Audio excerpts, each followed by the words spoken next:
адам температурасы 38 градусқа дейін көтерілсе, температураны түсіретін дәрілерді парацетамол, ибупрофен секілді таблеткаларды беріп қажет емес. Не себепті?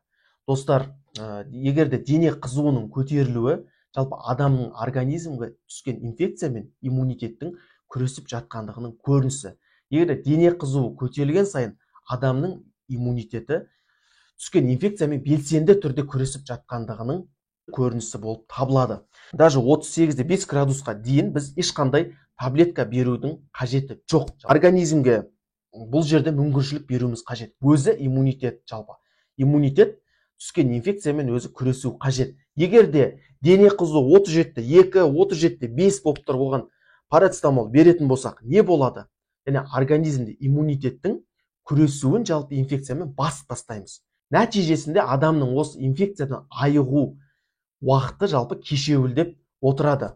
Және де сонымен қатар, егерде осы парацетамол секілді дәрілерді көп беру бауырға уытты, және бауырға токсикалық әсер береді. Сол үшін де дене қызуы көтерілген кезде ең алдымен сұйықтықты көп ішкізу, жалпы постельный режим, және сонымен қатар денесін жылы сумен сүрту. Яғни сіздерге түсінікті тілде обтирание, осының физикалық әдіспен дене қызуын түсіріп отыруымыз қажет. Ал егерде дене қызуы 38-5-тен жоғары болған жағдайда дене қызуын түсіруге арналған дәрі-дәрмектерді қабылдауға болады.